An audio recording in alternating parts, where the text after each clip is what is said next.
Welcome to Bharati news. నేను అర్చన. ముందుగా headlines చూద్దాం.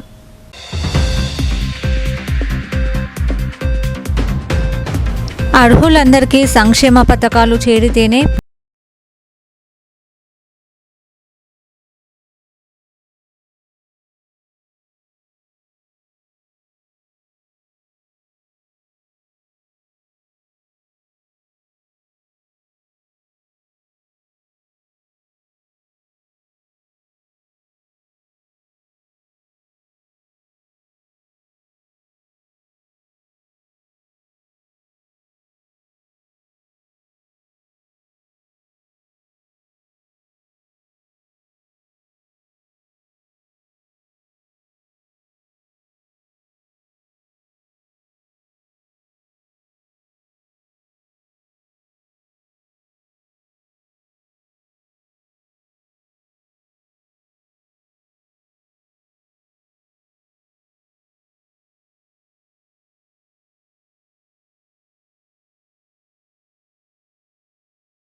పథకాల ఫలాలు అర్హులందరికీ అందినప్పుడే ప్రభుత్వ లక్ష్యం నెరవేరుతుందని రాష్ట్ర ఉర్దూ అకాడమీ చైర్మన్ తాహిర్, జిల్లా కలెక్టర్ ఇలా త్రిపాఠి అన్నారు. ప్రజా సమస్యలపై ప్రత్యేక దృష్టి సారిస్తూ జాప్యం చేయకుండా అధికారులు సమన్వయంతో త్వరితగతిన పరిష్కరించాలని సూచించారు. సిరికొండ మండల కేంద్రంలోని కేజీ దాస్ ఫంక్షన్ హాల్లో ప్రజాపాలన ప్రగతి ప్రణాళిక 99 రోజుల కార్యక్రమంలో భాగంగా మండల స్థాయి సమావేశాన్ని ఎంపీడీఓ ఆధ్వర్యంలో నిర్వహించారు. ఈ కార్యక్రమానికి జిల్లా కలెక్టర్ ఇలా త్రిపాఠి, రాష్ట్ర ఉర్దూ అకాడమీ చైర్మన్ తాహిర్ బిన్ హమ్దాన్ అతిథులుగా హాజరయ్యారు. ఈ సందర్భంగా కలెక్టర్ మాట్లాడుతూ ప్రభుత్వం అమలు చేస్తున్న సంక్షేమ పథకాలు ప్రతి అర్హులైన లబ్ధిదారునికి చేరేలా అధికారులు సమన్వయంతో కృషి చేయాలని సూచించారు. ప్రజల సమస్యలను ఆలస్యం చేయకుండా వెంటనే పరిష్కరించే విధంగా చర్యలు తీసుకోవాలని, సేవలందించడంలో ఎలాంటి లోటుపాటు లేకుండా బాధ్యతాయుతంగా వ్యవహరించాలని అధికారులను ఆదేశించారు. గ్రామ స్థాయిలో వచ్చిన అర్జీలను సమగ్రంగా పరిశీలించి అర్హులైన వారికి తక్షణమే న్యాయం జరిగేలా చర్యలు తీసుకోవాలని స్పష్టం చేశారు.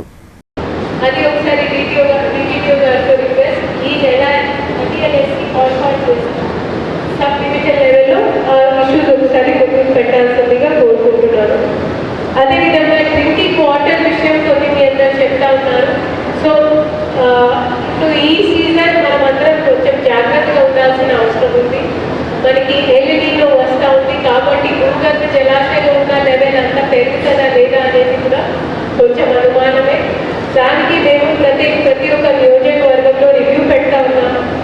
మన నిజామాబాద్ రూరల్కి కూడా రివ్యూ ఉన్నట్టు ఉంది. సో అందులో తప్పకుండా గ్రామ స్థాయిలో ఉన్న ఇష్యూస్ ఎంపీడీఓ గారు ఆ రోజు మాతో డిస్కస్ చేయాల్సిందిగా కోరుకుంటున్నాను. సో ఆ రోజు రివ్యూ నాట్ జస్ట్ తాటిపల్లి, మీ దగ్గర 32 గ్రామాలు ఉన్నాయి. పూర్తిగా గ్రామ వారీగా తయారు చేసిరండి. ఎమ్మెల్యే గారు కూడా, ఉపతి రెడ్డి గారు కూడా సిరికొండ ల్యాండ్ విషయం ఆల్రెడీ మేము ప్రైవేట్ స్కూల్కి ఒక ల్యాండ్కి అడ్వాన్స్ పొజిషన్ ఇవ్వడం జరిగింది. ఎమ్మెల్యే గారి కోరిక మీద అక్కడ కూడా మేము ఈరోజే దాని ఫెన్సింగ్కి కూడా శాంక్షన్ ఇస్తాము. వెంటనే వెంటనే పిలిపించి అక్కడ ఒక బ్రహ్మాండంగా ట్రైబల్ కోసమే ఇందాక తాయిల్ గారు చెప్పినట్టు 40-50% మనకి గిరిజన జనాభా ఉంది కాబట్టి వాళ్ళకి మంచి ఒక వసతి గృహాలు స్కూల్ కల్పించే. అనంతరం రాష్ట్ర ఉర్దూ అకాడమీ చైర్మన్ తాహిర్ బిన్ హమ్దాన్ మాట్లాడుతూ గతంలో రాజశేఖర్ రెడ్డి ముఖ్యమంత్రిగా ఉన్న సమయంలో 532 సర్వే నంబర్కు సంబంధించిన భూములను 166 మంది పేదలకు కేటాయించిన విషయాన్ని గుర్తు చేశారు. అయితే ప్రస్తుతం ఆ భూముల విషయంలో రెవెన్యూ అటవీ శాఖల మధ్య సమస్యలు నెలకొని అర్హులైన పేదలకు పూర్తి స్థాయిలో అందకపోవడం బాధాకరమని అన్నారు. ఈ అంశాన్ని జిల్లా అధికారుల దృష్టికి తీసుకువస్తూ సమస్యను త్వరితగతిన పరిష్కరించాలని కోరారు. ఈ సమావేశంలో మండలంలోని వివిధ శాఖల పనితీరు, అభివృద్ధి కార్యక్రమాలు, సంక్షేమ పథకాల అమలు తీరు, ప్రజల నుంచి వచ్చిన సమస్యలపై విస్తృతంగా చర్చించారు. అధికారులు తమ శాఖలకు సంబంధించిన ప్రగతి నివేదికలను సమర్పించి భవిష్యత్ కార్యాచరణను వివరించారు. ఈ కార్యక్రమంలో జిల్లా స్థాయి అధికారులు, మండల అధికారులు, ప్రజాప్రతినిధులు, కాంగ్రెస్ పార్టీ నాయకులు, స్థానిక ప్రజలు పెద్ద సంఖ్యలో పాల్గొన్నారు. కలెక్టర్ గారు ఎక్కడికి వెళ్ళినా స్కూల్ విజిట్ చేయడం, విద్యార్థులను వాళ్ళను చైతన్యం చేయడం, ఈ జిల్లాలో విద్య పట్ల శ్రద్ధ ఉన్నటువంటి పెద్దలు సుదర్శన్ రెడ్డి గారి నాయకత్వంలో జరుగుతున్నటువంటి అభివృద్ధి కార్యక్రమంలో భాగంగా ఈ గ్రామంలో సిరికొండ మండల హెడ్ క్వార్టర్ జిల్లా పరిషత్ స్కూల్లో అదనంగా ఒక 3 రూములు అవసరం ఉంది. ఆ రూములు మన గ్రామ పంచాయతీ గ్రామ సభలో తీర్మానం చేశాం. మేము ఆ విషయాన్ని ఒక 3 రూములు మీరు ఇప్పిస్తే బాగుంటుందనేటువంటి విషయాన్ని జిల్లా కలెక్టర్ గారి దృష్టికి తీసుకొస్తూ వేరే విషయాలను పోకుండా సమస్యలు ఎన్ని తీర్చుకున్న సమస్యలు పుట్టుక వస్తూ ఉంటాయి. ఆ సమస్యలను ప్రజాపాలనలో ప్రభుత్వాల దృష్టికి తీసుకొచ్చి అధికారుల దృష్టికి ఒక స్నేహభావంతో మనకి కావాలనేటువంటి విషయాన్ని అధికారులకు తెలియజేసి అది జిల్లా కలెక్టర్ గారి ద్వారా సాధించుకోవడానికి ఈ కార్యక్రమాలు ఉంటాయి. కాబట్టి మనం అందరం కలిసికట్టుగా ఈరోజు ఈ ప్రజా సమస్యల పట్ల ప్రభుత్వం 99 రోజుల కార్యక్రమం. బాన్స్వాడలో తెలంగాణ విద్యుత్ ఆర్టిజన్ కార్మిక జేఏసీ చేపట్టిన నిరవధిక సమ్మె 9వ రోజుకు చేరుకోగా వెంటనే సమ్మె విరమించాలని డెడ్లైన్ విధించింది. లేదంటే కఠిన చర్యలు తీసుకుంటామని హెచ్చరించింది. తమ సమస్యలు పరిష్కారమయ్యే వరకు సమ్మె విరమించబోమని ఆర్టిజన్ కార్మికులు స్పష్టం చేశారు. బాన్స్వాడలో విద్యుత్ ఆర్టిజన్ కార్మికులు తమ డిమాండ్ల సాధన కోసం నిరవధిక సమ్మె కొనసాగిస్తున్నారు. ప్రభుత్వం సమ్మెను విరమించకపోతే ఉద్యోగాల నుంచి తొలగింపు చర్యలు తీసుకుంటామని స్పష్టం చేసింది. అయినప్పటికీ కార్మికులు వెనక్కి తగ్గే పరిస్థితి కనిపించడం లేదు. తమ న్యాయమైన డిమాండ్లు నెరవేరే వరకు సమ్మె కొనసాగిస్తామని స్పష్టం చేస్తున్నారు. ప్రభుత్వం వెంటనే స్పందించి సమస్యలను పరిష్కరించాలని వారు డిమాండ్ చేస్తున్నారు. ఈ సందర్భంగా ఆర్టిజన్ కార్మికులు సాయగౌడ్ దత్తు మాట్లాడుతూ తమ న్యాయమైన డిమాండ్లకు ప్రభుత్వం వెంటనే పరిష్కారం చూపాలని, అప్పటి వరకు సమ్మె కొనసాగిస్తామని అన్నారు. మాకు గత ప్రభుత్వంలో మాకు ఎన్ని పర్మనెంట్ చేస్తాంటో మా డిపార్ట్మెంట్లో అబ్జెక్షన్ చేసుకున్నారు. అప్పటి నుంచి మా హామీలు అయితే మాకు నెరవేర్చలేదు. కొన్ని ఒకటే సంస్థలో ఒకటే రూల్ ఉందని మా యొక్క నినాదము. ఆర్టిజన్లకు కన్వర్షన్ చేయాలి, ప్లస్ అన్మాన్ కార్మికులు ఏదైతే ఎస్పీటీసీఏలో ఆర్టిజన్గా గుర్తించారో ఇక్కడ కూడా 1600 ఎన్పీటీసీఏలో 1600 కార్మికులు పనిచేస్తున్నారు. వాళ్ళని కూడా ఆర్టిజన్గా గుర్తించాలి. మాది మొదటి డిమాండ్. ఫస్ట్ మన ఆర్టిజన్లను కూడా డిపార్ట్మెంట్లో కన్వర్షన్ చేసుకొని విద్యార్హతను బట్టి కన్వర్షన్ చేసుకోవాలి. మూడో డిమాండ్ మాదైతే పీస్ రేట్ కార్మికులకు 11 మన జియో ప్రకారం 11 పరక జీతాలు ఇవ్వాలి. టీఆర్సీ కమిటీ కూడా ఇప్పటివరకు 2026 టీఆర్సీ కమిటీ ఇవ్వలేదు. కాబట్టి యాజమాన్యము దీని అన్ని ఏవైతే డిమాండ్లు ఉన్నాయో దీన్ని గుర్తించి మా యొక్క సమ్మెను డిమాండ్లను నెరవేర్చే వరకు మా సమ్మె కొనసాగుతుంది. బాణుడు ప్రచండ రూపం దాల్చడంతో జిల్లా అంతా నిప్పుల కొలిమిగా మారింది. ఎండవేడితో రోడ్లన్నీ సెగలు కక్కుతుండగా జనం అల్లాడిపోతున్నారు. 42 డిగ్రీ సెల్సియస్కు పైగా ఉష్ణోగ్రతలు నమోదవుతుండగా వడగాలులు ఉక్కిరిబిక్కిరి చేస్తున్నాయి. జిల్లాలో బాణుడు ఏప్రిల్ మొదటి వారం నుంచే తన ప్రతాపాన్ని చూపుతున్నాడు. అయితే ప్రస్తుతం ఎండలు తీవ్రంగా మండిపోతున్నాయి. గరిష్టంగా 42 డిగ్రీలకు పైగా ఉష్ణోగ్రతలు నమోదవుతుండడంతో జిల్లా వాసులు ఎండవేడిమిని తట్టుకోలేక బయటకు వెళ్లాలంటే వెనుకడుగు వేస్తున్నారు. ఎండ తీవ్రతను తట్టుకోవడానికి ప్రజలు ఎన్ని జాగ్రత్తలు తీసుకుంటున్నా ఫలితం లేకుండా పోతుంది.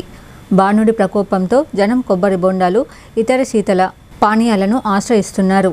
ఈ సందర్భంగా నగరవాసులు మాట్లాడుతూ ఏప్రిల్ నెలలోనే ఇంత ఎక్కువగా ఎండలు ఉంటే మే నెలలో పరిస్థితులు ఎలా ఉంటాయో అని ఆందోళన వ్యక్తం చేస్తున్నారు. ఈ వేసవిలో ఎండలు ఎక్కువ ఉండడం వల్ల బోండాలు చాలా మంది తాగుతున్నారు. దెబ్బకు గురి కాకుండా జాగ్రత్తలు తీసుకుంటున్నారు డాక్టర్ల సూచన మేరకు. మరియు ఇంకొక విషయం ఏంటంటే బోండాలు కొబ్బరి బోండాలు చిన్నారులను, వృద్ధులను బయటకు పంపాలంటేనే భయపడుతున్నామని తెలిపారు. కూలర్లు, ఏసీల కింద ఉన్నంతసేపే చల్లగా ఉంటుందని, కాస్త పక్కన జరిగితే ఉక్కపోతతో తీవ్ర అవస్థలు ఎదుర్కొంటున్నామని ఆవేదన వ్యక్తం చేశారు. మరోవైపు రోజురోజుకు పెరుగుతున్న ఎండల పట్ల అప్రమత్తంగా ఉండాలని ప్రభుత్వం, ఇండియన్ మాన్సూన్ డిపార్ట్మెంట్ హెచ్చరికలు జారీ చేశాయి. ఈ వేసవి గతం కంటే భిన్నంగా ఉండే అవకాశం ఉందని, భారీ స్థాయిలో ఉష్ణోగ్రతలు పెరగవచ్చని ఎప్పటికప్పుడు అప్రమత్తంగా ఉంటూ చర్యలు తీసుకోవాలని ప్రభుత్వం కోరుతోంది. ఇప్పటికే ఐఎండీ 9 జిల్లాలకు వడగాలుల హెచ్చరిక జారీ చేసింది. అందులో నిజామాబాద్ జిల్లా ఉండడంతో ప్రజలు మరింత ఆందోళన చెందుతున్నారు. ఇంత ఎండ ఉంది, 40 నుంచి 43 వరకు ఎండ ఉంది. మన నిజామాబాద్ టాప్ మోస్ట్ ఉంది. దాంట్లో ఇక్కడ బయటకు వెళ్ళాలంటే మాట్లాడి ఏజ్ వాళ్ళమే వెళ్ళాలంటే అయితే కష్టమవుతుంటాం. పిల్లలు కానీ వృద్ధులు కానీ వెళ్ళాలంటే చాలా కష్టమవుతుంది. మేము కూడా బయటకు వెళ్ళినా కానీ కొబ్బరి బొండాలు కానీ జ్యూసెస్ కానీ అవి తాగుతూ మేము ఇక్కడ చేస్తున్నాము. రాబోయే మే నెలలో కానీ ఈ ఎండ ఎంత విపరీతంగా ఉంటుందో, ఎంత ప్రాబ్లం అవుతుందో అర్థమవుతుంది. కాబట్టి దయచేసి బయటకు వెళ్ళకుండా ప్రశాంతంగా ఇంట్లో ఉంటూ అత్యవసర పనులు ఉంటేనే బయటకు వెళ్ళండి, లేకుంటే బయటకు వెళ్ళకండి. దయచేసి ఏదైనా అత్యవసర పనులు ఉన్నప్పుడే వెళ్ళండి. ఇంట్లో పరిస్థితులు ఎట్లా ఉంటున్నాయి? ఇంట్లో కూడా కూర్చుంటే ఇంట్లో కూలర్ కానీ ఏసీ కానీ వేసుకొని కూర్చున్నా కానీ ఆ దగ్గర ఉన్నంతసేపే సంతోషం ఉంటుంది. ఆ తర్వాత దాని సంతోషం అనేది కనిపించట్లేదు. ఈ వేడి తట్టుకోలేకపోతున్నాం. పిల్లలు కానీ వృద్ధులు కానీ ఇప్పుడు మాట్లాడుతున్నాడు అట్లా నేను అలా తిరిగి వచ్చేసరికి వల్ల లూజ్ మోషన్స్ అయిపోయి బాగా ప్రాబ్లం. అందుకే నేను కొబ్బరి బొండాలు కూడా. ఆర్టిజన్ ఉద్యోగులను విద్యుత్ శాఖలో విలీనం చేస్తూ గత ప్రభుత్వం జీవో జారీ చేసి 2 రోజులకే పరిమితం చేసి మోసం చేసిందని ఆర్టిజన్ ఉద్యోగుల సంఘం ఆర్గనైజింగ్ సెక్రటరీ భట్టు గంగాధర్ అన్నారు. ప్రభుత్వం తమపై సవతి తల్లి ప్రేమ చూపించకుండా తమను రెగ్యులరైజ్ చేయాలని, లేని ఎడల ఆమరణ నిరాహార దీక్షకు వెనుకాడబోమని హెచ్చరించారు. నగరంలోని వర్ణి చౌరస్తాలో గల విద్యుత్ శాఖ ఎస్సీ కార్యాలయం ఎదుట తెలంగాణ ఆర్టిజన్ ఉద్యోగుల సంఘం చేపట్టిన సమ్మె 9వ రోజుకు చేరింది. తమను రెగ్యులర్ చేయాలని యాజమాన్యానికి వ్యతిరేకంగా నినాదాలు చేశారు. ఈ సందర్భంగా ఆర్టిజన్ ఉద్యోగుల సంఘం ఆర్గనైజింగ్ సెక్రటరీ భట్టు గంగాధర్ మాట్లాడుతూ తాము న్యాయమైన డిమాండ్ల సాధన కోసం సమ్మె చేపడుతున్నామని అన్నారు. గతంలో ఆర్టిజన్ విద్యుత్ ఉద్యోగులను విద్యుత్ శాఖలో విలీనం చేస్తూ సుప్రీంకోర్టు తీర్పు ప్రకారం జీవో ఇచ్చి 2 రోజులకే యాజమాన్యం ఉపసంహరించుకోవడం శోచనీయమని ఆయన తెలిపారు. రెగ్యులర్ ఉద్యోగుల మాదిరిగానే తాము పనిచేస్తున్నామని, తమపై యాజమాన్యం సవతి తల్లి ప్రేమ చూపించడం ఎంతవరకు సబబని ఆయన విమర్శించారు. యాజమాన్యం సమ్మె విరమించాలని భయాందోళనకు గురి చేస్తుందన్నారు. ఎంత భయపెట్టినప్పటికీ తమ డిమాండ్లు నెరవేరే వరకు సమ్మె కొనసాగిస్తామన్నారు. ఇప్పటికైనా ప్రభుత్వం చర్చలు జరిపి తమ న్యాయమైన డిమాండ్లను నెరవేర్చాలని ఆయన ప్రభుత్వాన్ని కోరారు. ఈ కార్యక్రమంలో నిజామాబాద్ డివిజన్ చైర్మన్ అశోక్, డిస్పలే division chairman Devidas, Transco division chairman Shadulla, Transco division convener Santosh, జిల్లా convener Nalluri Naresh, company co chairman Talari Tirupati, Swapna, పద్మతో పాటు ఆర్టిజన్ విద్యుత్ ఉద్యోగులు పాల్గొన్నారు. మమ్మల్ని ఇప్పటివరకు యాజమాన్యం కానీ ప్రభుత్వం కానీ చర్చలకు పిలవలేదు. మేము చేస్తున్నది న్యాయమైన పోరాటమే కాబట్టి మాకు సర్వీస్ రూల్స్ ఇవ్వాలని చెప్పేసి మేము కొట్లాడుతున్నాము. మాకు ఏదైతే ఆర్డర్ ఇచ్చారో ఒకటే రోజు అది ఆర్డర్ ఏపీఎస్సీబీ రూల్స్ ప్రకారం ఇంప్లిమెంట్ చేశారు. ఆ ఆర్డర్లో ఏవైతే ఉన్నాయో ఏపీఎస్సీబీ రూల్స్ వాటి కోసమే మేము కొట్లాడుతున్నాము. మేమేది గొంతమ్మ కోరికలు కానీ వేరే ఇంకా రూల్స్ కానీ మేము అడగడం లేదు. రెగ్యులరైజేషన్ ఒకే సంస్థలో ఒకే రూల్ ఉండాలని చెప్పేసి మేము ఈరోజు ఈ సమ్మె చేపట్టడం జరిగింది. ఒకవేళ మమ్మల్ని చర్చలకు పిలవకుండా ఇలాగే కాలయాపన చేస్తే మాత్రం మేము నిరవధిక సమ్మె వదిలేసి రిలే నిరాహార దీక్షలు కూడా చేయడానికి వెనకాడమని, ప్రాణత్యాగానికైనా మేము వెనకాడమని చెప్పేసి ఈ ఉద్యమ సాక్షిగా మేము అందరం కలిసి ఆర్టిజన్స్ అందరి తరఫున మేము మాట్లాడుతున్నాము. మమ్మల్ని తొందరగా చర్చలకు పిలవగలరని, మా న్యాయమైన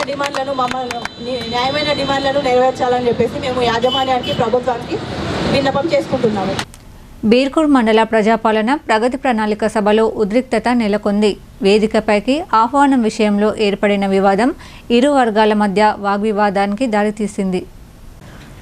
కామారెడ్డి జిల్లాలోని బీర్కూర్ మండల పరిషత్ కార్యాలయంలో జరిగిన ప్రజాపాలన ప్రగతి ప్రణాళిక సమావేశంలో ఉద్రిక్త పరిస్థితులు చోటు చేసుకున్నాయి.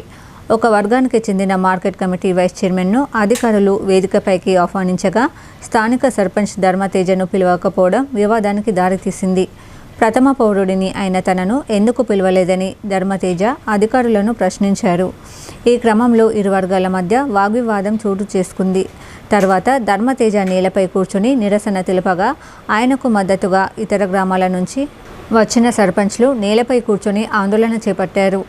సమావేశం ఉద్రిక్తంగా మారడంతో పోలీసులు జోక్యం చేసుకుని పరిస్థితిని చక్కదిద్దారు. అనంతరం నిరసన తెలిపిన వారిని సముదాయించి తిరిగి కుర్చీల్లో కూర్చోబెట్టారు.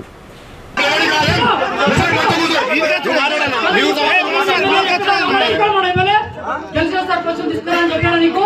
వాడు ఇప్పుడు వస్తాం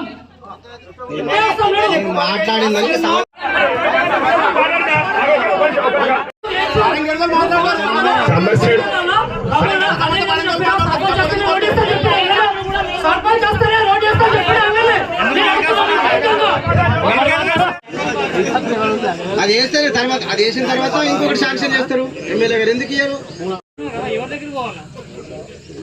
మోస్రా ప్రజాపాలన ప్రగతి ప్రణాళికల సమావేశంలో బోధన్ సబ్ కలెక్టర్ వికాస్ మహతో కీలక సూచనలు చేశారు. ప్రభుత్వ పాఠశాలల్లో విద్యార్థుల సంఖ్య పెంచేందుకు అందరూ కృషి చేయాలని కోరారు. మోస్రా మండల కేంద్రంలో నిర్వహించిన ప్రజాపాలన ప్రగతి ప్రణాళిక మండల సమావేశానికి బోధన్ సబ్ కలెక్టర్ వికాస్ మహతో ముఖ్య అతిథిగా హాజరై మాట్లాడారు. ప్రభుత్వ పాఠశాలల్లో విద్యార్థుల సంఖ్య పెంచేందుకు అధికారులు, ప్రజాప్రతినిధులు, గ్రామస్తులు సమన్వయంతో పనిచేయాలని సూచించారు. ప్రభుత్వ కార్యాలయాలకు వచ్చే ప్రజలకు మెరుగైన సేవలు అందించాలని చెప్పారు. అధికారులు విధుల్లో చురుకుగా ఉంటూ ప్రజా సమస్యలను త్వరితగతిన పరిష్కరించాలని ఆదేశించారు. ఇదిలా ఉండగా నూతనంగా ఇందిరమ్మ ఇండ్లు నిర్మించుకోవాలనుకునే వారికి ఈ నెలాఖరు నుంచి ఇందిరమ్మ ఇండ్ల కోసం దరఖాస్తులు ప్రారంభమవుతాయని సంబంధిత అధికారులు వెల్లడించారు. అలాగే వాహనదారులు పాటించాల్సిన జాగ్రత్తలపై డిఆర్డీఏ కల్చరల్ కోఆర్డినేటర్ అష్టగంగాధర్ జానపద గీతం రూపంలో అవగాహన కల్పించారు. ఈ కార్యక్రమంలో మండల ప్రత్యేకాధికారి రతన్, ఎంపీడీఓ శ్రీనివాస్, తహసీల్దార్ ధన్పాల్, మండల విద్యాధికారి నాగనాథ్, సర్పంచ్లు, అధికారులు, నాయకులు పాల్గొన్నారు. స్పెషల్ ఇంటెన్సివ్ రివిజన్ ఇది ఆల్రెడీ నడుస్తూ ఉన్నది. కొన్ని రోజుల తర్వాత ఇది మళ్ళా ఇంటికి వెళ్ళి వాళ్ళ నుంచి ఓటర్ కార్డ్ సంబంధించి డీటెయిల్స్ కలెక్ట్ చేసి ఎస్ఐఆర్ ప్రక్రియలో కొత్త బిగినింగ్ నుంచి డ్రాఫ్ట్ రూల్స్ ప్రిపేర్ చేస్తున్నారు. కాబట్టి మీ అందరికీ ఒక విజ్ఞప్తి ఏంటి అంటే, వాళ్ళకి ఐడి కార్డ్ చూసి వాళ్ళు గవర్నమెంట్ తరఫు నుంచి వస్తారు. మీ అందరికీ తెలుసు, అంగన్వాడీ టీచర్సే బిఏలో లాగా పనిచేస్తున్నారు. కాబట్టి వాళ్ళకు సహాయం ఇవ్వండి. కోఆపరేషన్తో వాళ్ళకి పని చేస్తే తొందరగా ఈ ఎస్ఐఆర్ ప్రక్రియ కూడా కంప్లీట్ అవుతుంది. మన నార్త్ ఇండియన్ స్టేట్స్లో మన ఎక్స్పీరియన్స్ చూస్తే అక్కడ చాలా ఇబ్బందులు అయింది. ఎందుకంటే కొంచెం అవగాహన తక్కువ ఉన్నది, ప్రీ మ్యాపింగ్ తక్కువ ఉంది, కాబట్టి అక్కడ ఇబ్బంది అయింది. కానీ ఇక్కడ ప్రీ ఎస్ఐఆర్ మ్యాపింగ్ కూడా బాగా చేయడం జరిగింది. ఎస్పెషల్లీ బాన్స్వాడ కాన్స్టిట్యుయెన్సీని చూస్తే ఈ గ్రామీణ ప్రాంతాల్లో మోర్ దెన్ 80% కూడా చేయడం జరిగింది. చందూర్ మండల పరిషత్ కార్యాలయంలో ప్రజాపాలన ప్రగతి ప్రణాళిక 99 రోజుల కార్యక్రమం జరిగింది. ముందుగా తెలంగాణ రాష్ట్ర గీతాన్ని ఆలపించి ముఖ్యమంత్రి సందేశాన్ని చదివి వినిపించారు. ఈ సందర్భంగా ఇందిరమ్మ ఇల్లు, రైతు బీమా, రైతు భరోసా, రేషన్ కార్డులు, చేయూత, పెన్షన్ పథకాల ద్వారా లబ్ధి పొందిన ప్రజల వివరాలను వివిధ శాఖల అధికారులు వివరించారు. అలాగే రాబోయే రోజుల్లో ప్రభుత్వం చేపట్టే అభివృద్ధి కార్యక్రమాలపై అవగాహన కల్పించారు. రోడ్డు భద్రతపై వన్నీ ఏఎస్ఐ సత్తయ్య మాట్లాడుతూ వాహనదారులు తప్పనిసరిగా ట్రాఫిక్ నిబంధనలు పాటించాలని సూచించారు. ఈ కార్యక్రమంలో మండల స్పెషల్ ఆఫీసర్ శ్రీనివాస్ బాబు, ఎంపీడీఓ నీలావతి, తహసీల్దార్ వీర్ సింగ్, గ్రామాల సర్పంచ్లు, అధికారులు, నాయకులు పాల్గొన్నారు. మహిళా రిజర్వేషన్ బిల్లును డీలిమిటేషన్తో అనుసంధానం చేయడంలో పెద్ద కుట్ర దాగి ఉందని తెలంగాణ జాగృతి అధ్యక్షురాలు కల్వకుంట్ల కవిత ఆరోపించారు. మహిళల భుజాలపై తుపాకీ పెట్టి డీలిమిటేషన్ బిల్లును అమలు చేయాలని చూస్తున్నారని విమర్శించారు. దేశంలో నూతనంగా మహిళలకు 33% రిజర్వేషన్లు కల్పించాలని కేంద్ర ప్రభుత్వం నిర్ణయించగా మహిళా బిల్లులో ఉన్న లోటుపాట్లపై తెలంగాణ జాగృతి అధ్యక్షురాలు కల్వకుంట్ల కవిత ఆందోళన వ్యక్తం చేశారు. నియోజకవర్గాల పునర్విభజన బిల్లుతో ముడిపెట్టి తెలంగాణకు రాజకీయ ప్రాధాన్యం తగ్గించే ప్రయత్నాలు జరిగితే తీవ్రంగా ప్రతిఘటిస్తామని హెచ్చరించారు. బీసీ సబ్ కోటా తప్పనిసరిగా ఉండాలని డిమాండ్ చేశారు. ప్రస్తుతం పార్లమెంట్లో 3.13% తెలంగాణ ప్రాతినిధ్యం ఉందని, డీలిమిటేషన్ తర్వాత కూడా అదే స్థాయిలో కొనసాగాలని అన్నారు. లేని పక్షంలో మరో తెలంగాణ ఉద్యమం తప్పదని స్పష్టం చేశారు. ఇవాళ మన మహిళలందరికీ అత్యంత ముఖ్యమైన రోజు. మహిళా రిజర్వేషన్ బిల్లు మీద పార్లమెంట్లో చర్చ జరుగుతుంది. అదేవిధంగా పార్లమెంటు నియోజకవర్గాల పెంపు విషయంలో కూడా ఈరోజు చర్చ జరగబోతా ఉంది. ఇక్కడ ఏదైతే యూనియన్ గవర్నమెంట్ ఉందో వాళ్ళది చాలా దారుణమైన కుట్ర ఉన్నది. మహిళలకు సంబంధించి 33% రిజర్వేషన్ ఆల్రెడీ పెంచినప్పటికీ దాన్ని ఇప్పుడు పార్లమెంటు నియోజకవర్గాల పెంపు డీలిమిటేషన్తో లింక్ చేయడం జరుగుతూ ఉంది. వాస్తవానికి రెండు కూడా సపరేట్ అంశాలు. వాటిని రెండింటినీ కలిపి మహిళల భుజం మీద తుపాకీ పెట్టి ఈ డీలిమిటేషన్ అనేటటువంటి అంశాన్ని కాల్చాలనే ప్రయత్నం కేంద్ర ప్రభుత్వం చేస్తుంది. అయితే కేంద్రం ఇప్పుడు ఏం చెప్తుందంటే అన్ని రాష్ట్రాల్లో కూడా 50% బ్లాంకెట్గా పెంచుతాము, దానివల్ల మీకు నష్టం జరగదని చెప్తుంది. చూడ్డానికి ఉపరితలం మీద మాత్రం కరెక్ట్ అనిపిస్తుంది ఆర్గ్యుమెంట్. కానీ రేపు పొద్దున తెలంగాణలో పెరిగిన సీట్లతోని బీహార్లోనో ఉత్తరప్రదేశ్లోనో రాజస్థాన్లో పెరిగిన సీట్లతో కంపేర్ చేసుకున్నప్పుడు మన పాత్ర అనేటటువంటిది రాజకీయంగా చాలా తగ్గుతుంది పార్లమెంట్లో. సో మేము యూనియన్ గవర్నమెంట్ని తెలంగాణ జాగృతి నుండి డిమాండ్ చేసేది ఒకటే, ఇప్పుడు 3.13% ఉంది మా తెలంగాణ రిప్రజెంటేషన్ పార్లమెంట్లో. మీరు ఏ రకమైనటువంటి మెథడాలజీ తీసుకొచ్చి కొత్త డీలిమిటేషన్ చేసినా కూడా ఆ 3.13% రిప్రజెంటేషన్ తెలంగాణ తగ్గకుండా ఉంటేనే మాకు ఆమోదయోగ్యం అవుతుంది. లేదంటే మాత్రం తెలంగాణ ప్రజలు రోడ్ల మీదకి వచ్చి మరో తెలంగాణ ఉద్యమం చేయాల్సి వస్తుంది. పసుపు బోర్డు ద్వారా రైతులకు నిజంగా లాభం ఉంటే ఎందుకు పసుపు రైతులు రోడ్లపైకి వచ్చి ధర్నాలు చేస్తున్నారో ఎంపీ అరవింద్ చెప్పాలని డీసీసీ నాగేష్ రెడ్డి ప్రశ్నించారు. తన హయాంలో సాంగ్లీ కంటే ఎక్కువ ధరకు పసుపు కొనుగోలు జరిగాయని ఆయన తెలిపారు. కేంద్ర ప్రభుత్వం పసుపు పంటకు మద్దతు ధర ప్రకటించేలా ఎంపీ అరవింద్ కేంద్రంతో కొట్లాడాలని ఆయన అన్నారు. నగరంలోని కాంగ్రెస్ భవన్లో జరిగిన మీడియా సమావేశంలో జిల్లా కాంగ్రెస్ పార్టీ అధ్యక్షులు నాగేష్ రెడ్డి మాట్లాడుతూ పసుపు రైతులు ఆందోళన చెందవద్దని కోరారు. పసుపు రైతులకు ఆన్లైన్ సాఫ్ట్వేర్ పాయింట్ ద్వారా వచ్చిన ఇబ్బందులను పూర్తిగా వివరించారు. 2004 నుంచి 2014 వరకు తాను మార్కెట్ కమిటీ చైర్మన్గా కొనసాగిన సమయంలో ఎన్నో ఇబ్బందులు వచ్చిన వాటిని సమయస్ఫూర్తితో పరిష్కరించడం జరిగిందన్నారు. 2014లో ఉమ్మడి రాష్ట్రంలో ఆన్లైన్ తీసుకువచ్చి రాష్ట్రంలో దేశంలో ఎక్కడైనా కొనుక్కునే అవకాశం కల్పించాలని, ఆన్లైన్ వస్తే రైతులకు మద్దతు ధర వస్తుందా లేకుంటే నష్టపోతారా అనే భయం ఉన్నప్పటికీ మొదటగా నిజామాబాద్లో ఆన్లైన్ పద్ధతి తీసుకురావడం జరిగిందని ఆయన తెలిపారు. ఆన్లైన్ పద్ధతి ప్రవేశపెట్టిన మొదట ఎన్నో ఇబ్బందులు రావడం జరిగిందని, 2 సంవత్సరాలు దానిని సవరించడానికి సమయం తీసుకుందని ఆయన అన్నారు. దేశంలోనే 10 లక్షల క్వింటాల పసుపు వచ్చే పెద్ద మార్కెట్ నిజామాబాద్ మార్కెట్ అని, సాంగ్లీ ఈ రోడ్ మార్కెట్లతో పోటీ ఉంటుందని, ఆ మార్కెట్లలో ఉన్న ధరల కంటే ఎక్కువ ధర ఇక్కడ వచ్చే విధంగా పోటీ పడాల్సి ఉంటుందన్నారు. సాంగ్లీలో 3,000 క్వింటాల కంటే ఎక్కువ పసుపు రాదని, నిజామాబాద్ మార్కెట్లో సీజన్ బట్టి రోజుకు 50,000 నుండి 60,000 క్వింటాల పసుపు వస్తుందని ఆయన తెలిపారు. సాంగ్లీలో కేవలం షాంపిల్ను బట్టి మాత్రమే రేటును నిర్ణయిస్తారని, గ్రేడ్ లేకుండా కమిషన్ నిర్ణయం తీసుకుంటుందని, కానీ ఇక్కడి మార్కెట్లో కుప్పలు పోయడం జరుగుతుందని ఆయన అన్నారు. 2016లో 1.0తో ఆన్లైన్ సాఫ్ట్వేర్ పద్ధతిని ప్రారంభించడం జరిగిందని, 2 నెలల క్రితం వరకు అదే సాఫ్ట్వేర్ కొనసాగిందని, ఇప్పుడు కేంద్ర ప్రభుత్వం 2.0ను తీసుకురావడం జరిగిందన్నారు. గతంలో ఉన్న కాంట్రాక్టర్తో ఒప్పందం అయిపోవడంతో వేరే వారికి చేయడం ద్వారా సాఫ్ట్వేర్లు నిజామాబాద్ మార్కెట్ను ఇంక్లూడ్ చేయకుండా బీజేపీ కుట్ర చేసిందన్నారు. పసుపు బోర్డు నిజామాబాద్లో ఉన్నప్పటికీ ఎందుకు నిజామాబాద్ మార్కెట్ను సాఫ్ట్వేర్ ఇంక్లూడ్ చేయలేదని బీజేపీ నాయకులను నాగేష్ రెడ్డి ప్రశ్నించారు. కేంద్ర ప్రభుత్వం చేసిన నిర్లక్ష్యపు పనికి తమ మార్కెట్ కమిటీ చైర్మన్ అక్కడే ఉంటూ సాంగ్లీ మార్కెట్లో ఉన్న ధరను ఇక్కడ ఇప్పించడానికి ప్రయత్నం చేస్తున్నారని ఆయన తెలిపారు.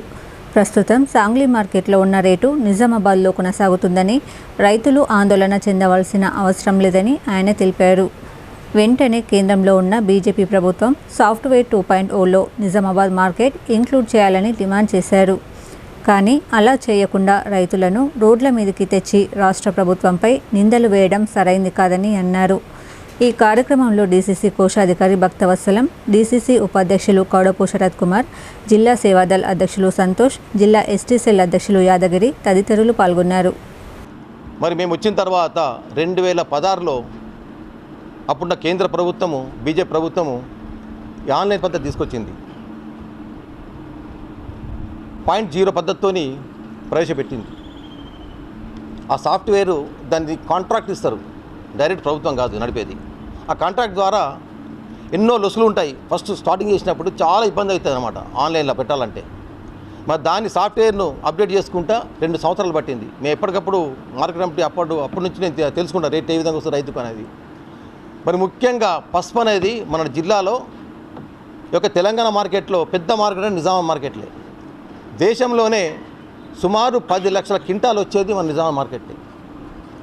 మరి ముఖ్యంగా ఈరోడ్, సాంగ్లీ ఈ 2 మార్కెట్లతో మనకు పోటీ ఉంటుంది. మరి అక్కడ ఏం రేట్ వస్తుంది, ఆ రేటు కంటే ఎక్కువ రేటుకి రావాలి. ఒకసారి రైతులు ధర్నాలు చేసిర్రు, నిజామాబాద్ మార్కెట్ రేట్ లేదు, సాంగ్లీలో పెద్ద మార్కెట్ ఉంది, పెద్ద మాల్ వస్తుందంటని. అప్పుడున్న వినయ్ కుమార్ కలెక్టర్ గారు ఉంటే మాకు వారి సమక్షంలో ఇక్కడి నుంచి రైతులను 2 బస్సుల రైతులు అప్పుడు మీడియా మిత్రం కూడా తీసుకెళ్ళడం జరిగింది.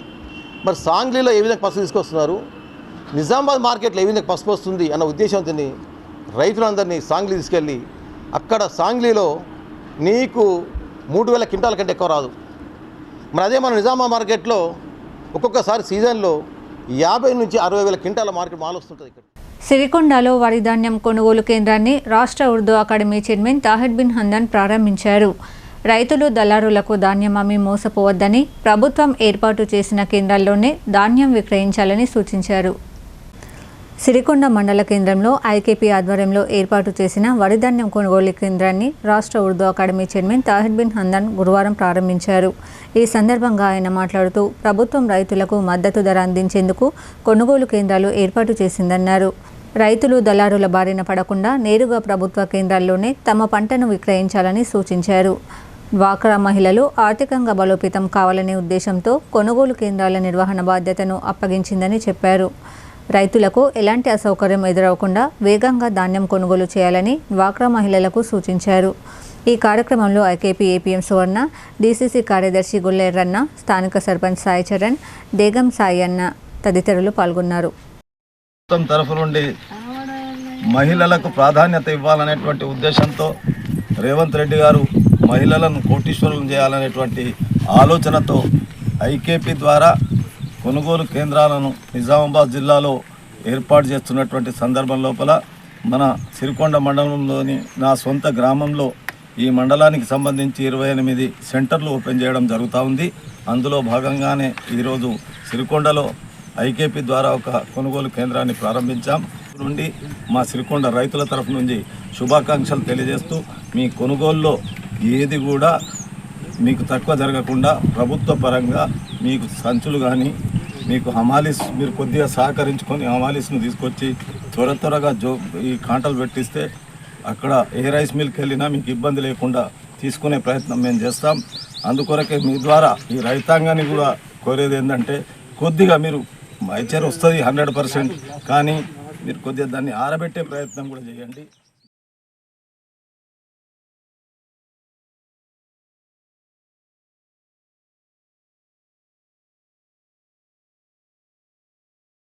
తెలంగాణలో మొట్టమొదటిసారిగా అధునాతన పద్ధతిలో నరాల, మానసిక, sex, alcohol, fits treatment, AC intensive care unit ఇప్పుడు మన నిజామాబాద్ లో doctor B Keshavulu MD psychiatry Osmania గారి ఆధ్వర్యంలో అన్ని సదుపాయాలు గల అత్యాధునిక అతిపెద్ద హాస్పిటల్ ప్రారంభించబడ్డది. గమనిక, ఆధునిక ఏసీ వార్డు, అత్యంత విశాలమైన భవనం, అన్ని నరాల మానసిక సమస్యలకు మరియు ఆల్కహాల్ ను మాన్పించుటకు అడ్మిషన్స్ సౌకర్యం గల తెలంగాణలోనే అతిపెద్ద hospital doctor Keshavulu hospital, bus stand ఎదురుగా లైన్, ఖలీల్వాడి. తక్కువ ఖర్చుతో హైదరాబాద్ స్థాయి అత్యాధునిక వైద్య సదుపాయం కావాలనుకుంటున్నారా? అయితే సంప్రదించండి బండారి గ్రూప్, విజయలక్ష్మి హాస్పిటల్, ఖలీల్వాడి, నిజామాబాద్. గర్భం దాల్చకపోవడం, గర్భం నిలవకపోవడం, గర్భాశయం ద్వారం మూసుకుపోవడం, గర్భాశయం నందు గోడలు, అండాశయంలో నీటి బుడగలు మొదలగు వ్యాధులకు డాక్టర్ బండారి సుజాత ఎండి డీజీఓ గారు లాప్రోస్కోపీ ద్వారా ప్రత్యేక చికిత్స చేయబడును. గర్భిణీ స్త్రీలలో ఫిట్స్, అధిక రక్తపోటు, ఆస్తమా, మధుమేహం, ఉమ్మనీరు తక్కువ, ట్యూబ్లో ప్రెగ్నెన్సీ వంటి అధిక ప్రమాదకరమైన కేసులకు చికిత్స చేయబడును. Normal delivery, caesarean section, hysterectomy, tubectomy, laparoscopy, hysteroscopy సౌకర్యం కలదు. పిల్లలు పుట్టకుండా ఆపరేషన్ చేసుకున్న వారికి తిరిగి సంతానం కొరకు సంప్రదించగలరు. అందరికీ అందుబాటులో అన్ని రకాల వైద్య సేవలు కలవు. పరిశుభ్రమైన విశాలమైన గదులు, లిఫ్ట్, అధునాతన ఆపరేషన్ థియేటర్, ల్యాబ్, ఫార్మసీ సౌకర్యం కలదు. ప్రతి శుక్రవారం ఉచితంగా చూడబడును. రాష్ట్ర ప్రభుత్వ ఉద్యోగులకు రీయింబర్స్మెంట్ సౌకర్యం కలదు. సంప్రదించండి doctor Bandari Sujatha, Bandari group, Vijayalakshmi hospital, Rajiv Gandhi auditorium దగ్గర, రెడ్ క్రాస్ బ్లడ్ బ్యాంక్ ఎదురు సందులో, Khaleelwadi, Nizam. Welcome back. BC reservation మహిళలపై 3.13% రిజర్వేషన్ కల్పించాలని జాగృతి మహిళా విభాగం నాయకురాలు శోభావతి డిమాండ్ చేశారు. మహిళలపై ఉన్న చట్టాలను తెలంగాణలో అమలుపరచాలని రాష్ట్ర ప్రభుత్వాన్ని కోరారు. నగరంలోని ఆర్ఎన్బి గెస్ట్ హౌస్లో జాగృతి మహిళా విభాగం ఆధ్వర్యంలో జరిగిన మీడియా సమావేశంలో జాగృతి మహిళా విభాగం నాయకురాలు డి శోభావతి మాట్లాడుతూ బీసీ రిజర్వేషన్ మహిళలపై 3.13% రిజర్వేషన్ కల్పించాలని డిమాండ్ చేశారు. లేని ఎడల తెలంగాణ మరో మహిళా ఉద్యమకారుల ఉద్యమం అవుతుందని ఆమె పేర్కొన్నారు. ప్రతి ఒక్క మహిళకు హక్కులు కల్పించాలంటూ పార్లమెంట్లో బిల్ పాస్ కావాలని, మహిళలపై ఉన్న చట్టాలను తెలంగాణలో అమలుపరచాలని రాష్ట్ర ప్రభుత్వాన్ని ఆమె కోరారు. ఈ కార్యక్రమంలో అనిత, పుష్పరాణి, వైశాలి తదితరులు పాల్గొన్నారు. నమోదు చేయాలని ప్రభుత్వానికి కోరుకుంటున్నాము. అక్క కూడా దీని గురించి చాలా ప్రయాసపడింది. మన మహిళలకి అన్ని హక్కులు కల్పించాలని, మరి దాని గురించి కూడా ప్రభుత్వం చూసి మనకు మహిళలకి రిజర్వేషన్ కల్పించాలని నేను కోరుకుంటున్నాను.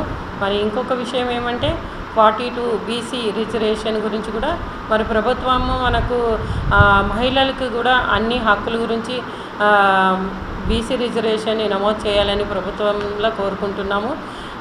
మహిళలకి సెక్యూరిటీ లేదు.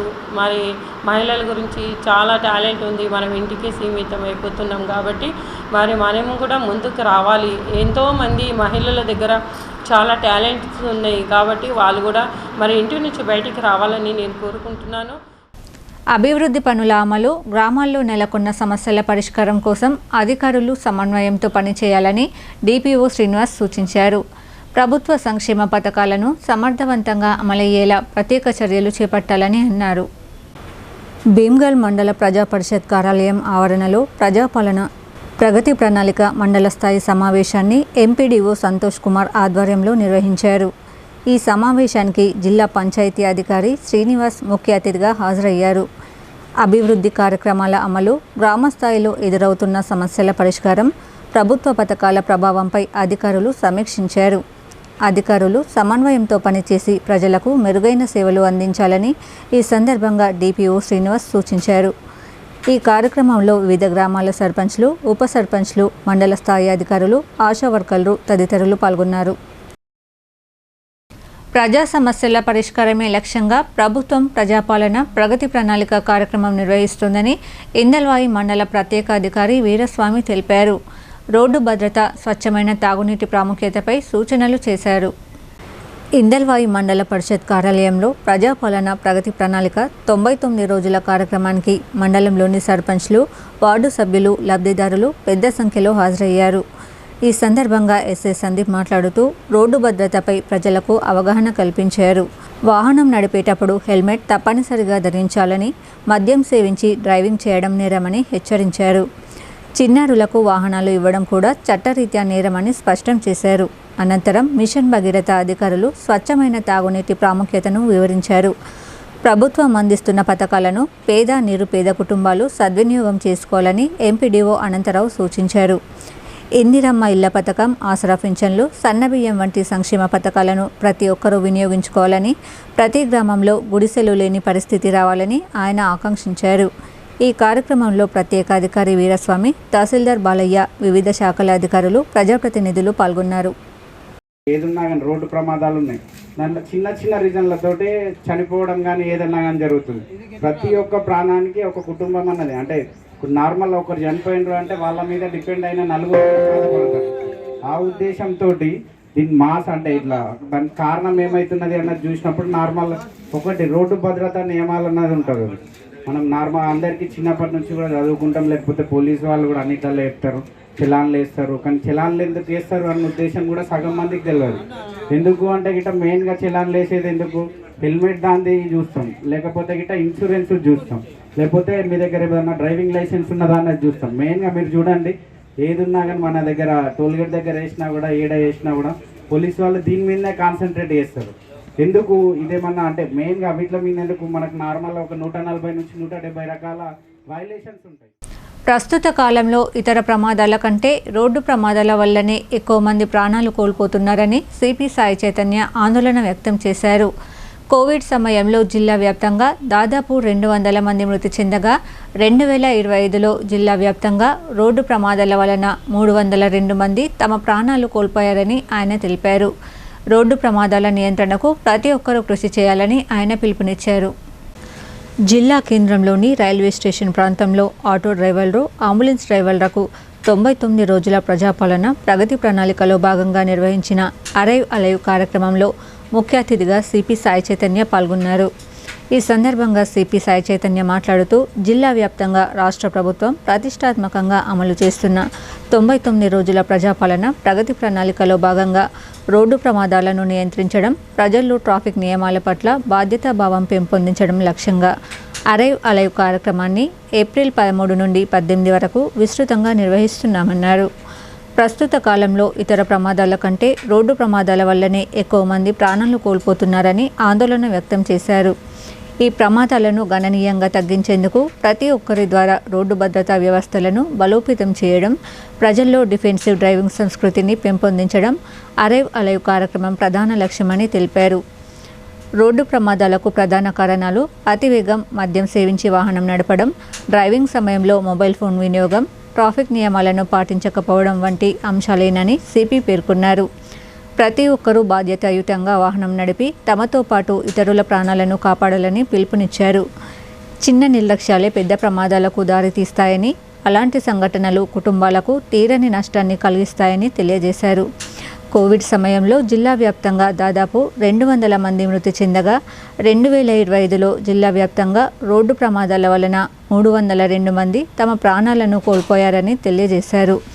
ఈ కార్యక్రమంలో జిల్లా ట్రాన్స్పోర్ట్ అధికారి Umamaheswara Rao, Nizamabad in-charge ACP Raja Venkata Reddy, traffic ACP Mastan Ali, traffic CI Prasad, traffic reserve inspector Vinod తదితరులు పాల్గొన్నారు. జాన్కంపేట్ గ్రామంలో శ్రీ పెద్దమ్మ తల్లి బోనాల పండుగను భక్తి శ్రద్ధలతో ఘనంగా నిర్వహించారు. ముదిరాజ్ సంఘం ఆధ్వర్యంలో జరిగిన ఈ వేడుకలతో గ్రామంలో పండుగ వాతావరణం నెలకొంది. ఎడపల్లి మండలం జాన్కంపేట్ గ్రామంలో గురువారం పెద్దమ్మ తల్లి బోనాల పండుగను ముదిరాజ్ సంఘం ఆధ్వర్యంలో వైభవంగా నిర్వహించారు. మహిళలు సాంప్రదాయబద్ధంగా బోనాలను గ్రామంలో ఊరేగించి ఆలయానికి చేరుకున్నారు. అనంతరం అమ్మవారికి బోనాలు నైవేద్యాలు సమర్పించారు. ఈ వేడుకలతో గ్రామంలో ఎక్కడ చూసినా పండగ శోభ కనిపించింది. ఈ కార్యక్రమంలో ముదిరాజ్ సంఘం నాయకులు, కులస్తులు, గ్రామ పెద్దలు, భక్తులు పెద్ద సంఖ్యలో పాల్గొని పూజా కార్యక్రమాలను విజయవంతంగా నిర్వహించారు. భక్తులు అమ్మవారికి మొక్కులు చెల్లించుకుంటూ ప్రత్యేక పూజలు చేశారు. ఇప్పుడు సంక్షిప్త వార్తలు.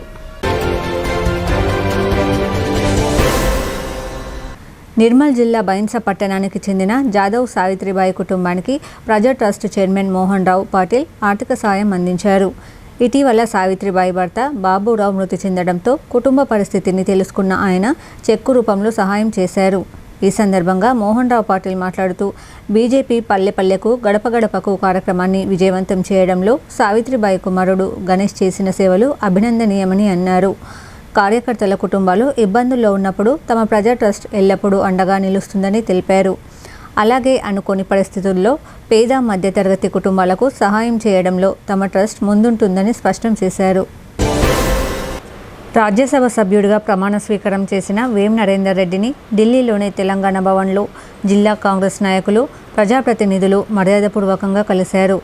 రాష్ట్ర ప్రభుత్వ సలహాదారులు ఎమ్మెల్యే సుదర్శన్ రెడ్డి, ప్రభుత్వ సలహాదారులు Mohammed Ali Shabbir, rural MLA doctor Bhupath Reddy, రాష్ట్ర ఖనిజాభివృద్ధి సంస్థ చైర్మన్ ఈరవత్రి అనిల్, రాష్ట్ర సహకార union limited chairman Manala Mohan Reddy, Armoor incharge Vinay Reddy, IDCMS మాజీ చైర్మన్ మునిపల్లి సాయిరెడ్డి, బాస వేణుగోపాల్ యాదవ్ కలిసి పుష్పగుచ్చం శాల్వాతో సన్మానించి అభినందనలు తెలియజేశారు. దర్పల్లి మండలంలో ప్రజాపాలన ప్రగతి ప్రణాళికలో భాగంగా ఎంపీడీఓ లక్ష్మారెడ్డి ఆధ్వర్యంలో మండల స్థాయి సమావేశం నిర్వహించారు. ఈ సమావేశానికి ముఖ్య అతిథిగా డిఎల్పిఓ శ్రీనివాస్ హాజరయ్యారు. అనంతరం వివిధ శాఖల ప్రగతి ప్రణాళికపై చర్చించారు. ఆ తర్వాత రోడ్డు భద్రతపై అవగాహన కల్పిస్తూ ట్రాఫిక్ నిబంధనలు తప్పనిసరిగా పాటించాలని సూచించారు. ప్రతి ఒక్కరూ బాధ్యతగా వ్యవహరిస్తే ప్రమాదాలను తగ్గించవచ్చని అన్నారు. అనంతరం రోడ్డు భద్రతా నిబంధనలు పాటించాలని ప్రతిజ్ఞ చేయించారు. ఈ కార్యక్రమంలో సర్పంచ్లు, ఉప సర్పంచ్లు, వార్డు మెంబర్లు, కార్యదర్శులు తదితరులు పాల్గొన్నారు. నిజామాబాద్ నగరంలోని లేబర్ కమిషనర్ కార్యాలయం ఎదుట ఐఎఫ్టియు ఆధ్వర్యంలో ధర్నా నిర్వహించారు. ఈ సందర్భంగా ఐఎఫ్టియు నగర కార్యదర్శి ఎం శివకుమార్ మాట్లాడుతూ చికాగో నగరంలో కార్మికులు 8 గంటల పని దినం కోసం పెద్ద ఎత్తున పోరాడారన్నారు. ఆ రోజు కార్మికులు ప్రాణాలను బలిదానం చేశారని, పోలీస్ తూటాలకు బలి అయిన కార్మికులు రక్తపు మడుగులో తడిసిన తమ ఒంటిపై గల గుడ్డతో జెండాగా ఎగురవేసి జెండాను ఆవిష్కరించారని, అదే మేడే జెండాగా అవతరించిందన్నారు. కావున ప్రపంచ కార్మికుల దినోత్సవం మేడేను సెలవు రోజుగా ప్రకటించాలన్నారు. ఏదైతే ఆ రోజు పోరాటం చేసి ఆనాడు కార్మికులు 8 గంటల పని దినం, కూలీ రేట్లు పెంచుకోవడానికి, యూనియన్ పెట్టుకోవడానికి చట్టాలు తీసుకొస్తే ఇప్పుడున్న కేంద్ర ప్రభుత్వం 4 లేబర్ కోడ్లు తీసుకొచ్చి కార్మికుల్ని ఉరితాళ్లుగా మార్చుతున్నాయన్నారు. ప్రజాపాలన ప్రగతి ప్రణాళిక కార్యక్రమంలో భాగంగా రెంజల్ మండలం దూపల్లి గ్రామంలో ముందస్తు బడిబాట కార్యక్రమాన్ని ప్రారంభించారు. జిల్లా పరిషత్ ఉన్నత పాఠశాల, ప్రభుత్వ ప్రాథమిక పాఠశాలకు చెందిన ఉపాధ్యాయులు ఉదయం 7 గంటల నుంచే గ్రామంలో ఇంటింటికి తిరిగి ప్రైవేట్ పాఠశాలల్లో చదువుతున్న విద్యార్థుల తల్లిదండ్రులను కలిసి ప్రభుత్వ పాఠశాలల్లో చేర్పించాలని కోరారు. ఈ సందర్భంగా ప్రధానోపాధ్యాయులు మాధవరెడ్డి మాట్లాడుతూ ప్రభుత్వ పాఠశాలల్లో నాణ్యమైన విద్యతో పాటు అనేక సౌకర్యాలు అందుబాటులో ఉన్నాయని తెలిపారు. పిల్లలను సమీప ప్రభుత్వ పాఠశాలల్లోనే చేర్పించాలని తల్లిదండ్రులను విజ్ఞప్తి చేశారు. ఈ కార్యక్రమానికి గ్రామస్తుల నుంచి మంచి స్పందన లభించింది. ఈ కార్యక్రమంలో PRTU అధ్యక్షులు టి సోమలింగం గౌడ్, ఉపాధ్యక్షులు బి వెంకటలక్ష్మి, కృష్ణ, ప్రభాకర్, రాజేశ్వర్, రాములు, ప్రాథమిక పాఠశాల ప్రధానోపాధ్యాయులు కవిత, సురేష్, రాధా తదితరులు పాల్గొన్నారు. ఉత్తరప్రదేశ్ రాష్ట్రంలోని జ్యోతిర్లింగం కాశీ విశ్వనాథుని దర్శించుకునేందుకు తెలంగాణ జాగృతి అధ్యక్షురాలు కల్వకుంట్ల కవిత వారణాసి వెళ్లారు. ఈ నెల 25న రాజకీయ పార్టీ ఏర్పాటు చేయబోతున్న నేపథ్యంలో కాశీ విశ్వనాథుడిని దర్శించుకుని ప్రత్యేక పూజలు చేశారు. ఉదయం వారణాసి వెళ్లిన కవిత మొదట గంగానదిలో స్నానమాచరించి పూజలు చేశారు. అనంతరం కాశీ విశ్వనాథుని దర్శించుకుని ప్రత్యేక పూజలు నిర్వహించారు. అనంతరం ఆమె విమానంలో హైదరాబాద్ చేరుకున్నారు. వేల్పూర్ మండల కేంద్రంలోని రైతు వేదికలో ప్రజాపాలన ప్రగతి ప్రణాళికలో భాగంగా ఎంపీడీఓ బాలకిషన్ ఆధ్వర్యంలో మండల స్థాయి సమావేశం జరిగింది. ఈ సమావేశానికి తహసీల్దార్ అనిరుద్ సహా వివిధ శాఖల మండల స్థాయి అధికారులు హాజరయ్యారు. ప్రభుత్వ పథకాల అమలు, గ్రామ స్థాయిలో సమస్యల పరిష్కారం, అభివృద్ధి కార్యక్రమాల పురోగతిపై అధికారులు సమీక్షించారు. ప్రజాప్రతినిధులు తమ ప్రాంతాల సమస్యలను అధికారుల దృష్టికి తీసుకువచ్చారు. ఈ కార్యక్రమంలో పెద్ద సంఖ్యలో ప్రజలు పాల్గొన్నారు. నిజామాబాద్ నగరానికి ఇంటర్ విద్యార్థిని మృదులకు స్టేట్ ర్యాంక్ రావడంతో తెలుగు వెలుగు సమాఖ్య అధ్యక్షులు చంద్రశేఖర్ సన్మాన కార్యక్రమం నిర్వహించారు. ఈ కార్యక్రమానికి ముఖ్య అతిథిగా విచ్చేసిన ట్రాఫిక్ ఏసీపీ మస్తాన్ అలీ మృదులను షాల్వా మెమెంటోతో సన్మానించి మిఠాయి తినిపించారు. ఈ సందర్భంగా ట్రాఫిక్ ఏసీపీ మస్తాన్ అలీ మాట్లాడుతూ చంద్రశేఖర్ తలపెట్టిన తెలుగు వెలుగు సమాఖ్య కార్యక్రమం ఎంతో బాగుందని ప్రశంసించారు.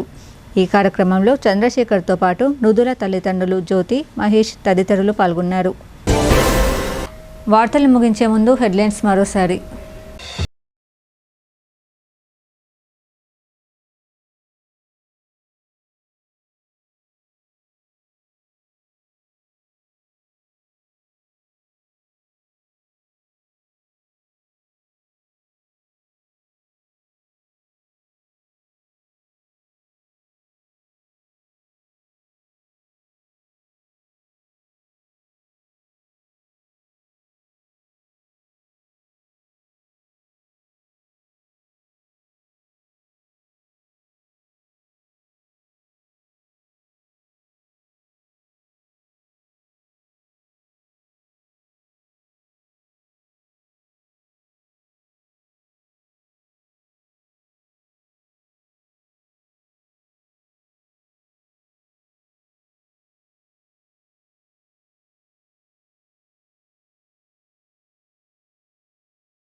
ఈ వార్తలు ఇంతటితో సమాప్తం. తిరిగి ప్రసారమయ్యే వార్తలు మళ్ళీ కలుద్దాం. అంతవరకు చూస్తూనే ఉండండి మీ భారతి న్యూస్.